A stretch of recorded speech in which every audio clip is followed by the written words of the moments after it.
Hey, this is Cy Blackburn here, and if you run a coaching business, there are probably two questions which are keeping you up at night. Number one, how do I get a consistent source of my target clients? And number two, how do I get these target clients actually pay me what I'm worth? You see, one of the main issues that most coaches come across when they're starting is where do they actually begin in building the business? Now, in the personal development space, one of the most common and most used tactics is what we call modeling, copying people who are already succeeding in the way that you want to succeed. Now, of course, when we look at most coaches, they look at the big dogs. They look at the Tony Robbins, the Marie Forleos, the Robin Sharmas when it comes to actually building out the business. And so they start copying the same marketing tactics, the same web maneuvers, the same funnels that these big guys are using. However, that's problematic because when you look at them, have you ever considered that they are in a totally different stage of the business to you?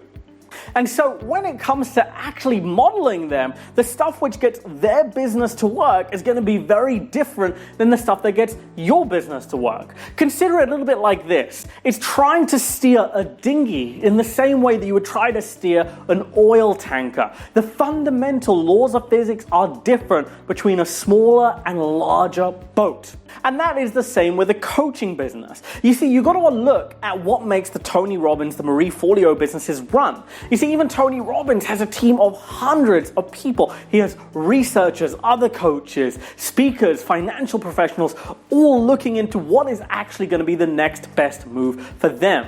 So everything they do with finesse and perfection. However, what most coaches really are starting at is they're starting at a business where they have about $5,000 to $6,000 a month in their own budget. And that's if they are really serious about building a business. But that's not enough to start employing people as part of a full-time team to really expand the business. So what these coaches do is they look at the big guys and they say, well, these big guys, they are not targeting any specific demographic or any specific niche. They're targeting anybody and everyone. They've got programs in finance and wealth. They've got programs in health and fitness. They've got programs even in relationships as well. And so, of course, any coach worth his salt, the methods do cross the borders. The difference is, does it make sense to actually treat every single person under the sun the same way? Or does it make more sense to actually target a specific niche when building the business from the ground up? Now that question has an answer in the way of a question. And that question is, how did Tony Robbins start when he began to build his business? What was his original niche? Now, if some of you know his history, you will know that that original niche was phobias. He helped people overcome their phobias, and he got really well known for that before he started to branch off into several different subsections of what he does today. Now, when starting off as a coaching business, you have to consider that the rules which apply to you are going to be different from what apply to them. Now, if you start looking at what actually gets somebody to move to action when it comes to signing up with a coach, and the answer is obvious, it's emotion. People buy coaching for emotional reasons for the most part. They don't tend to buy them for rational reasons. So because of that, any copy that you create online, any kind of website text, any kind of webinar, it has to be able to trigger somebody emotionally. And when you trigger somebody emotionally, that's when they move to the next stage in the process. Now, when you have a niche, it's far easier to trigger somebody emotionally because you know exactly what are those trigger points that you need to say or need to use in order for somebody to feel a certain way for them to move to action. By not having a niche, the copy and the text that people create tends to be very generic. It tends to be all over the place and starts to appeal to absolutely everybody. And thus, nobody really gets emotionally triggered by it. So because of that, anything that they put online, these coaches that target anybody and everybody, fails to work. So no matter what they do, it's just not getting people to the next stage in their quote-unquote funnel. But then the problem comes even further down the line as well. They have these programs which they're trying to launch out to the world, but for some reason people are not willing to pay these coaches what the coaches feel that they're actually worth. And when you look into the reasons why that is, it actually becomes pretty obvious, right? Because when clients sign up for coaches, they sign up to alleviate an emotional strain which they're actually experiencing. They want to move from where they are to where they want to get through. And the stronger that emotional need is of the target client, the more that they're willing to pay to get there. Now, that is clear, so if only we could target the people with a very strong emotional need. But as any coach will tell you, the people with a strong emotional need that know they have a need and know that they want you to coach them right from the beginning are few and far between. What the expert coaches do is they get people to actually realize the urgency of that need. Most clients that come to you aren't going to have any true understanding of how severe the urgency is in terms of solving the problems which they're experiencing. Expert coaches and expert speakers, what they do is they build up that need by getting these clients to truly be aware of the consequences of inaction. And in doing so, not only do these coaches create massive need, but they also prove to the target client that they are the person that they need to hire in order to move to that next level. Now, because they prove that they are the person that they need to hire to move to the next level, pricing becomes far less of an issue. Because if you truly want somebody to coach you, if you want Tony Robbins, it doesn't matter to you that he charges $1 million a year. If you have the capacity to pay it, you will. And so by starting off with an ill-defined niche, you build your business on a house of sand, which ultimately will end up collapsing the entire thing as you move forward. You see, you cannot recover from choosing a wrong niche. If you choose a wrong niche from the very beginning, the issue is that everything you do going forward will just work half at best as well as it would have as if you'd chosen a niche which actually wanted what you have. You see, it's far easier to sell somebody something that actually wants it than it is to try to convince somebody to want what you have. Think of it this way. It's like selling a bottle of water to somebody that lives by a lake versus selling that same bottle of water to somebody who's been in the desert and is dying of thirst. The man who's dying of thirst is going to be willing to pay you any price for that bottle of water because they have such a strong need. And when people choose the wrong niche, they mess up on 3 different avenues. They don't do the research to really understand if that niche is, number 1, abundant in number, number 2, easy to reach, and number 3, willing to pay them high ticket for what they do. Because of the lack of research when they're starting, that ends up toppling this house which was built on a foundation of sand. It becomes shaky. Now, of course, these coaches don't really understand. The problem is not downstream, it's upstream. So they look down the line, they say, you know what, my coaching business is not getting a consistent source of clients which are willing to pay me what it is that I'm worth because, I don't have a webinar funnel, right? So then they go and spend thousands of dollars on a program which is going to teach them how to create a webinar. Now, that program may be the bee's knees, it may be awesome, and it may work for so many other people, but no matter what you do to implement it, it's going to fail.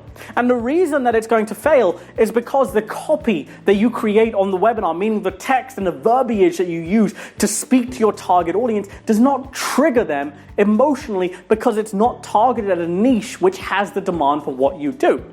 Now, if the webinar doesn't work, then you start looking at, well, perhaps it wasn't a webinar, perhaps I just didn't get enough people to that webinar. So then you buy a course on Facebook ads, you spend $1,000 there, and then you end up purchasing Facebook ads into the tune of $3,000 to $4,000 to $5,000. Now, of course, you may end up getting one client from that if you're lucky. But if you've spoken to coaches that have experimented that way, downstream versus upstream, you'll find that they have wasted so much money trying to build the business, and they have tried everything under the sun, and it just hasn't worked. Again, that's because the problem is not downstream, it's upstream. No matter what you do in trying to fix downstream problems, hiring amazing agencies, world-class copywriters, programs which have rave reviews, they're just not going to hit the mark when it comes to building a successful coaching business. Because the problem does not stem there, it stems here, right from the fundamental choice of niche from the very beginning. And that choice ends up becoming very painful for these coaches. You see, statistically, 98% of coaching businesses fail within 5 years. And in that 5 years, these coaches spend copious amounts on their certifications, on building out websites, on purchasing programs, on maybe even running advertising, only to realize by the end, they have the opportunity cost, because often they've quit a corporate job to follow their coaching business. So they have the opportunity cost of not earning that monthly and yearly wage, but of all the expenditures that they made along the way. And even if you're conservative, right, and you say, okay, my job would have paid me $30K a year in order to continue the way that I was running there, that's $30K times 5 years, which means excluding the amount you spent on the business, you've lost out on $150,000 by not deciding on that fundamental issue from the very beginning, which has caused that business to ultimately fail and take away half a decade of your life in the process. Now, of course, building the business in those years, what ends up happening is as they start to build the business, eventually they start to look at all of these new methods as not actually working. The webinars, the advertising, all of that. And they start to look at those methods as flashy, and they start to say all of the people that are actually teaching those methods are ultimately scammers, because of course they didn't work for me. When you're certified as a coach, you'll probably have these fraternities which you have weekly or monthly meetings that you're a part of. And when you speak to a lot of other coaches, they say the same things. Oh, I tried webinars, they didn't work. I tried ads, they just didn't work for me. But again, it's birds of a feather, they flock together, right? So when we look at the real reasons behind the lines, again, not downstream, but upstream, and not only with you, but also with everybody often that's surrounded in these kinds of circles. Now then what happens is the common wisdom is, well, I've been in corporate, they use traditional marketing methods, so I'm going to revert back to those. And of course, these coach certification schools, as valuable as they are, they don't teach effective business guidance for coaches. So they say, yes, go ahead, hand out flyers, put them on walls at your local gyms, network, go to these networking events to try and get clients. So you end up going to these networking events, you end up trying, and pretty soon you start to realize that you're actually one of the sea of coaches which you thought you would never become. Because not only are you the only person at that networking event, but often you're amongst 10 or 20 other coaches who had the same idea in order to get clients, all of which have problems upstream with their demographic and their niche and not downstream. So ultimately, these coaches end up pitching all of these people in the networking events that they should sign up with them.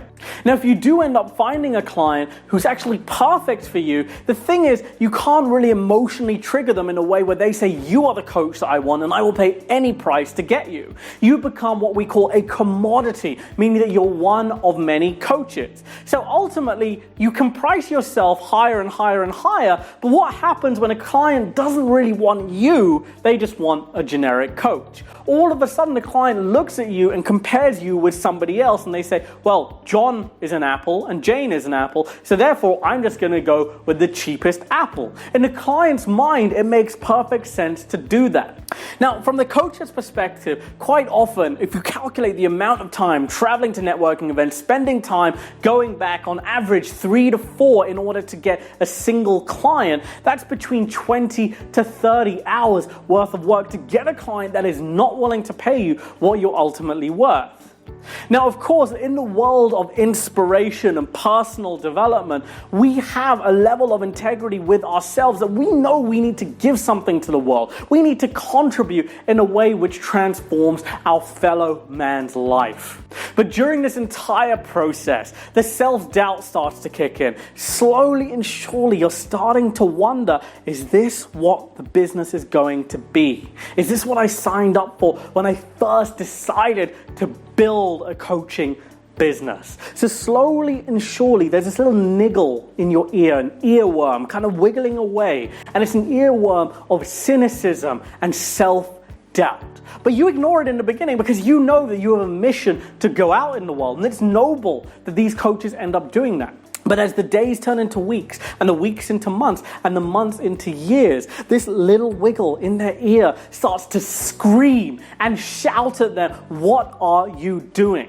Now, once this cycle starts, it becomes impossible to slow down, impossible to stop, because every further frustration starts to create that little bit more desperation in the coach. The more that these coaches start to feel that desperation pinch at them, the more they start to make little slip-ups, not only in getting clients, but also in their current client base, which does make sense. If your personal life is starting to fall apart little by little, it's hard to really maintain a methodology and a professional, inspirational facade to your target clients. So then the target and current clients end up dropping out as well. Slowly and surely, the income of this coach starts to erode. And as the income starts to erode, they start to realize that they're gonna have to downsize their personal assets, their personal life. They're gonna have to start going out less, buying less things, maybe even stop their investments in order to continue going in their coaching business. However, as this downsizing starts to take place, they end up feeling even further resentful. And as they start to feel further and further resentment in their business, then it starts to really trigger what we call the waterfall. It starts to go off a cliff at this point, because slowly and surely they start to take little edges or little chips at their own integrity in order to make their coaching business work. They start to slowly promise things that they're not even sure that they can deliver on in order to get a leg up at their fellow coach who's networking at the same networking events.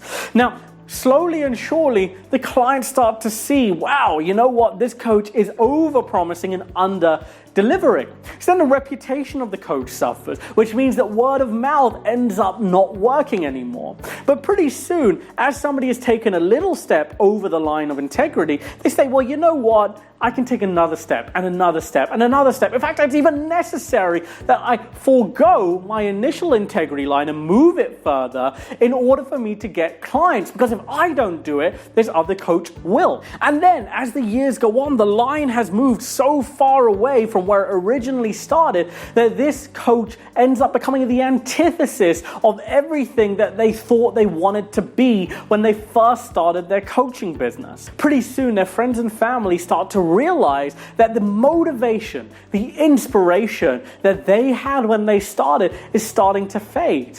They're not wanting to talk about coaching anymore. It makes them upset and angry because every time the friends and family start to talk about it with this coach, it ends up triggering cycles of self-doubt, cynicism, which self-perpetuates. And pretty soon, their spouses, more often than not, end up hinting that it's time to give it up. Honey, it's time to throw in the towel. It's time to get a real job. But they will never say that because they never want to be the pain in the backside which they think they will be if they ask you to give up on your dreams. But they hint at it. They start to circle job ads. They start to encourage you to go to interviews. And while they never have directly said, you know what, it's not working out, let's move on, you feel that lack of belief. You feel that it's slowly starting to fade. Now at this point, while the choice is a difficult one, it also is very straightforward, because you can continue this cycle, but then you become the scammers which you resented at the beginning of the coaching business because the line of integrity has moved too far out, and become one of the hundreds of thousands of coaches who have thrown in the towel and said, you know what, it was a good stint, I gave it my all, but it's back to a regular corporate job. And of course, in doing that, the message and the inspiration which you wanted to impart to the world has faded away into nothingness. And once this spiral starts to begin, because of the niche issue upstream, it doesn't end. It continues down and down and down. But there must be another way. Because yes, 98% of coaching businesses do fail within 5 years, but 2% actually succeed. And it's probably those 2% which has ended up inspiring you to even get into coaching in the first place. You may even know a coach that's not world famous, but famous within your local community. But if we start looking at the world famous coaches, the Les Browns, Tony Robbins, Robert Kiyosaki's, if we start looking at the Marie Forleos, They have succeeded. And they've succeeded in spite of gender, in spite of race, in spite of resources, in spite of connections. And for the most part, not even the most part, in fact, exclusively, none of them have coaching certification. And yet they still do succeed. So we've got to look into actually why is that? Because there has to be a way to be on that other end of the 98%. Let me give you a real example. Have you ever heard of a man called Jim Rohn? Now, some of you may have, some of you may have not. But let me ask you, who was the original mentor for Tony Robbins? Who taught him everything that he initially knew and went forward with in terms of business? Some of you will know it was actually Jim Rohn. He taught Tony how to sell high-ticket coaching, how to enroll people, how to deliver on what it is that he's committed to deliver on. And Tony often credits Jim Rohn with if Jim Rohn hadn't been there for him, he would not be where he is today. Jim Rohn was the turning point. And if you look at all of the coaches out there, every single one, bar none, has an equivalent of a Jim Rohn in their life. They have a mentor. Now, notice I said a mentor and not a coach because the distinction is important. A coach is somebody that may be able to ask good questions. A mentor is somebody who's been there before. Now, that distinction is very important because somebody who's been there before can really work with you on what those potholes are going to be going up the line, right, as you start to grow in your business. And somebody who's been there before can immediately look at your business and say, hey, the problem is not downstream, it's upstream. We have to fix the issues further up the path before we start to travel down that stream. A great mentor is somebody who has access to the tools in order to identify what a niche is going to be that is abundant in number, easy to reach, and willing to pay you high ticket for what it is that you have. A great mentor is able to generate insights from those tools and able to guide your coaching business forward. And you know what's in common with those 98% of coaches that fail? They don't have mentors. They have coaches, people who haven't been there before, people who cannot generate the insights, people who don't have the tools in order to help you bridge the gaps and the bridges along your journey to get to where you want to be. And yet those 2% of coaches which succeed all had them, bar none. Now, when we started in business, one of the things that we started to see is there were phenomenal coaches out there which were undiscovered. And the reason they were undiscovered is because while they were amazing at transforming lives, when it came to actually building up the business, they lacked the fundamental understandings of whether the issues that they were facing, what was missing and essential, was downstream or whether it was upstream. And often these coaches did not have the mentors, the tools, or the insights in order to identify what was truly going on. And it's because of this I want to offer you a business transformation session with our business strategy team. Now, our business strategy team has been with me for 10 years, and they've worked with thousands of different coaches, not on webinars or seminars, but I'm talking one-on-one on phone calls. Now, it's because of this, during that time, they've worked with MS survivors, they've worked with financial advisors, they have worked with Olympians, they have worked with UN advisors, they have worked with Mr. Universes, they've worked with coaches from all different backgrounds and all different demographics and niches over the thousands of sessions which they've actually had. Some of which are now even Forbes contributors to Forbes magazine. They regularly write for the publication. It's because of the experience that these business strategists have that they'll be able to generate the insights and moves that you need to make in order to get your business to where you want it to be. Now, if you want this business strategy session for free, here's what you need to do. Either click the button or click the link on your screen right now. Go to the calendar and book in a spot. Now, you'll notice that every spot is a minimum of a few days in the future, and the reason behind that, after you book in your spot, your strategist is going to reach out to you and they're going to start asking you questions about your particular case and your particular scenario right now.